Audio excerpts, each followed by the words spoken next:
It is a disorder of carbohydrate metabolism. As I said, if excess of glucose is retained in the blood, it will lead to diabetes mellitus. As we know, active transport means expenditure of energy.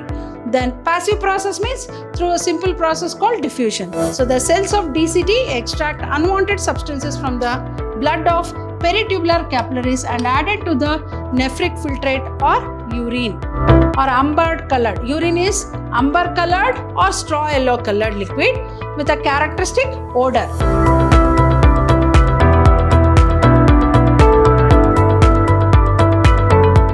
Hello everyone, welcome back to session 5 of this interesting chapter 19 of your syllabus called Excretory Products and Their Elimination. Myself, B. Shobharani from the Department of Biology, Vidyashram Pre-University College, the Temple of Excellence.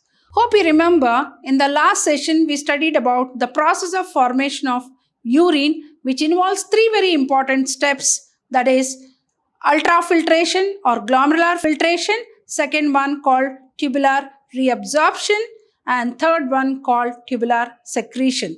So now let us, and also we studied about the role of ADH, that is the antidiuretic hormone, which is produced by the hypothalamus, received by the posterior lobe of the pituitary, has a great role to play in regulating the water level in the urine.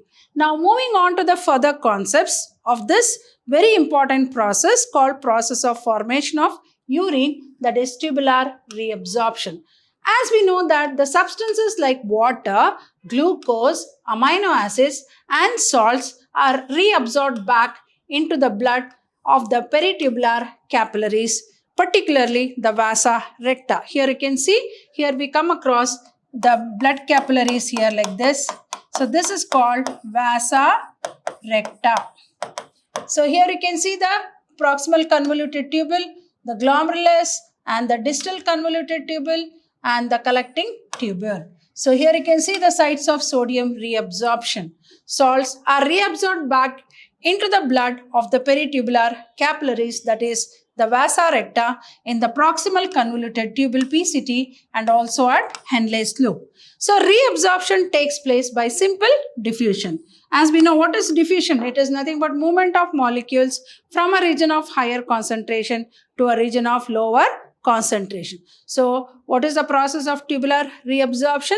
Substances like water, glucose, amino acids and salts are reabsorbed back into the blood of the peritubular capillaries, that is surrounding the tubular section of the nephron, particularly the vasa recta, in the proximal convoluted tubule and also at Henle's loop. So reabsorption takes place by simple diffusion. Now, so long the concentration of these substances in the filtrate than in the blood of peritubular capillaries. So the concentration of these substances in the filtrate is than in the peritubular capillaries. So when concentration of these substances decreases in the filtrate, these materials are further reabsorbed into the blood by active transport or by the expenditure of energy. So when concentration of these substances, see, when it is absorbing, if it is absorbed in more quantity, so what will happen? Immediately when the concentration of these substances decreases, like the ammonia, sodium, important mineral salts, all those. So when the concentration of these substances decreases in the filtrate, then these materials are further reabsorbed into the blood by active transport. As we know, active transport means expenditure of energy.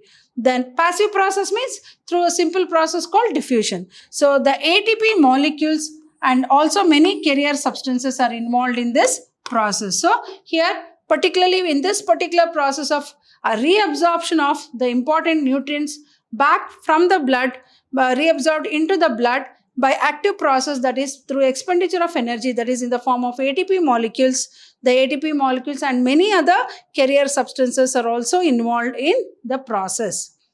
Now, tubular secretion. So the third very important step in the process of formation of urine. So it is, what is tubular secretion? It is a process of secretion of non-essential substances from the blood of peritubular capillaries to the nephric filtrate or primary urine. So the first urine that is formed in the renal corpuscle, and that which passes through the PCT, then the process of reabsorption, then the process of secretion which takes place in DCT, all that we call it as what? Primary urine. So what is tubular secretion? It is a process of secretion of non-essential substances from the blood of peritubular capillaries to the nephric filtrate or primary. It is also called as glomerular filtrate,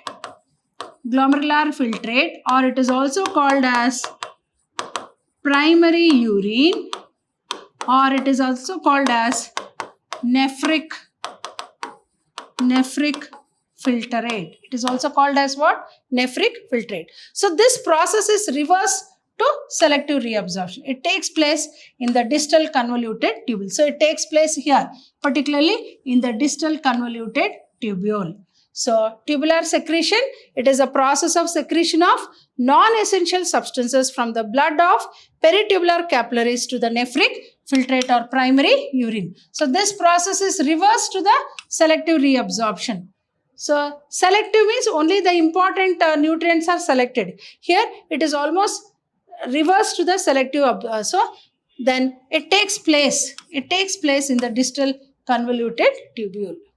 Now the cells of DCT, here the cells of the distal convoluted tubule extract unwanted substances from the blood of the peritubular capillaries and add it to the nephric filtrate or urine. See here, whatever the primary urine is having, the important nutrients are reabsorbed back by the peritubular blood capillaries, and the remaining unwanted substances go back to the primary urine. So that is how the process of elimination of unwanted substances takes place through the urine that is formed. So they extract substances like hydrogen ions, potassium ions, minute nitrogenous waste like ammonia, creatinine, para-aminohippuric acid, toxic substances, and drugs, etc. So the cells of DCT has a great role to play. As you know, then the urine that passes from the DCT finally will go to the collecting tubule. From there on, it is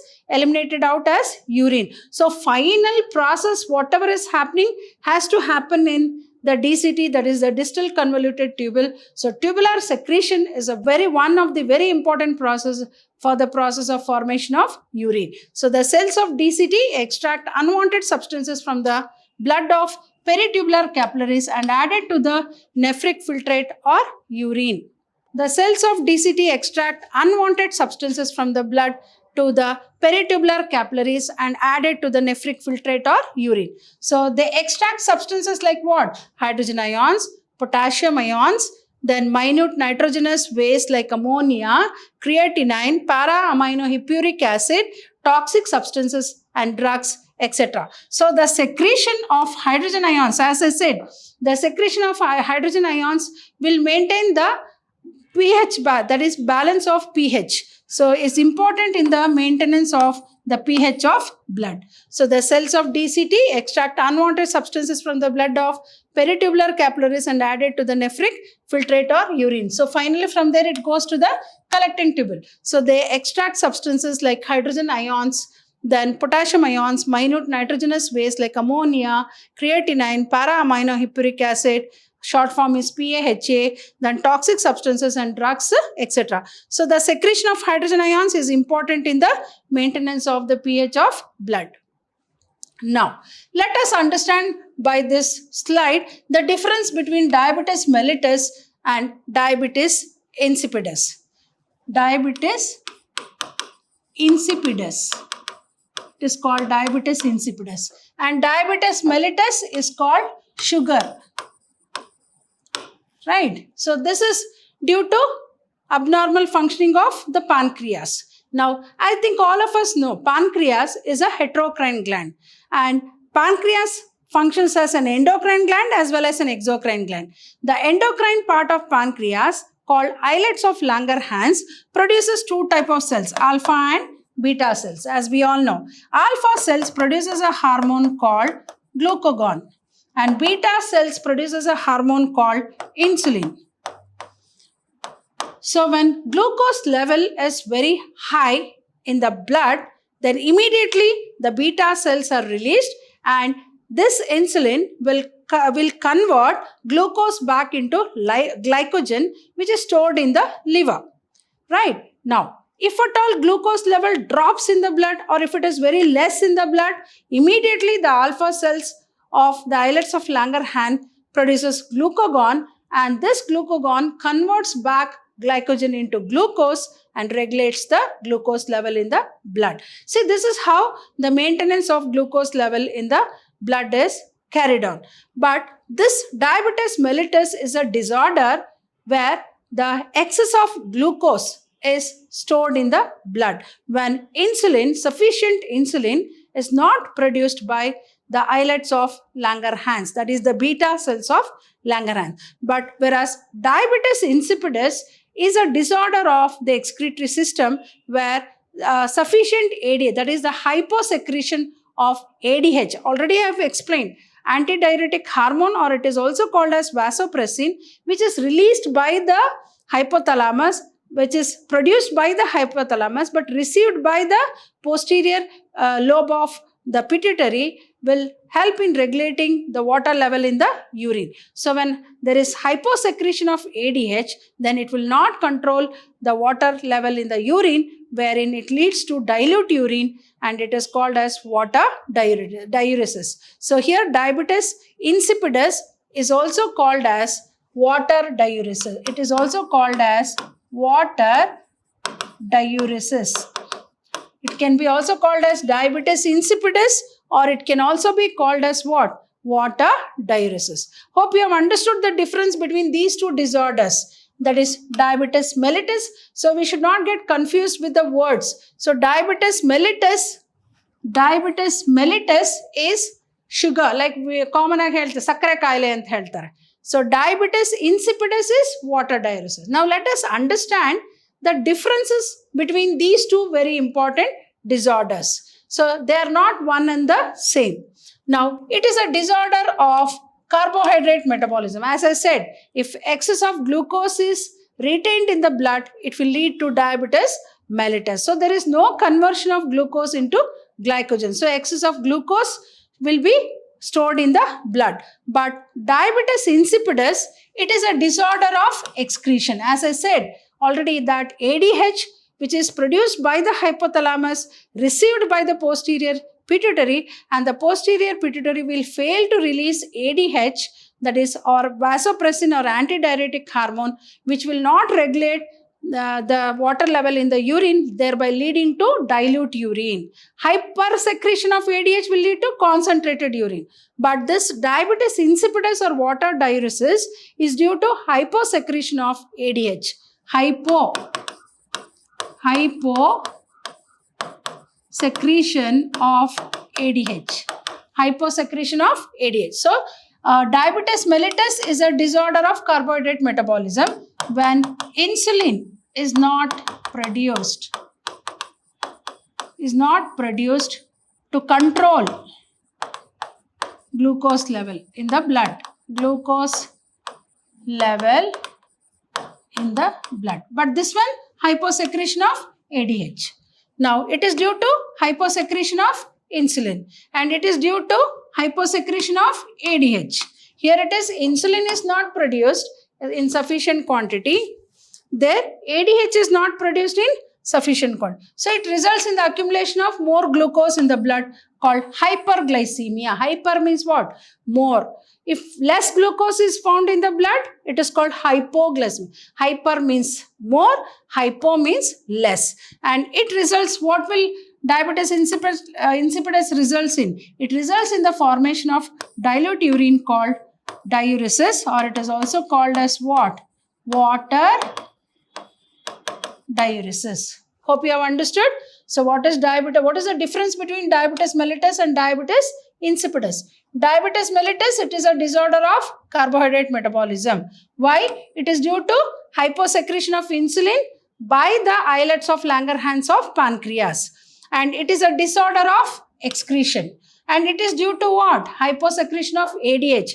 ADH, what is the full form? Antidiuretic hormone, or it is also called as what? Vasopressin. It is also called as what? Vasopressin. So it is due to hyposecretion of insulin, and this is due to hyposecretion of ADH. Then already I told you, ADH is not produced by the posterior pituitary, but instead it receives it from the hypothalamus. Hence, ADH is called as a neurohormone. Then it results in the accumulation of glucose in the blood, leading to what? Hyperglycemia. Right? Then it results in the formation of dilute urine called diuresis or water diuresis. Now, nature of urine. So finally, the urine that is formed, what will be the nature of the urine? So urine is an amber colored or straw yellow colored liquid, right, with a characteristic odor, and that odor is due to the nitrogenous base called urea. So it will have a odor, characteristic odor. So the color of the urine is due to the pigment called urochrome, derived from the metabolism of bile. So as we know, it is called straw yellow colored or amber colored. Urine is amber colored or straw yellow colored liquid with a characteristic odor, and the color is due to the presence of a pigment called urochrome, which is derived from the metabolism of bile. Urine is composed of 95% of water. What is the composition of urine then? Urine is composed of 95% of water, 2.5% of urea, and 2.5% of other substances like sodium chloride, sulfates, phosphates, and ions like sodium, potassium, magnesium, calcium, and traces of uric acid, and ammonia, creatine, then water-soluble vitamins, etc. So what is the nature of urine? Urine is amber-colored or straw yellow-colored liquid with a characteristic odor. The color is due to the presence of a pigment called urochrome, derived from the metabolism of bile. Urine is composed of 95% of water, 2.5% of urea, and 2.5% of other substances like sodium chloride, sulfates, phosphates, and ions like sodium, potassium, magnesium, calcium, and traces of uric acid, and ammonia, creatine, water-soluble vitamins, etc.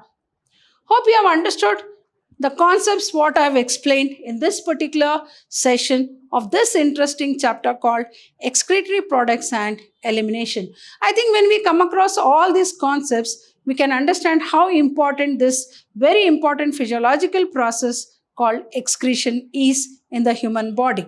So I'll be back in the coming session with some more interesting concepts of this particular chapter called excretory products and their elimination. Till then, goodbye and thank you.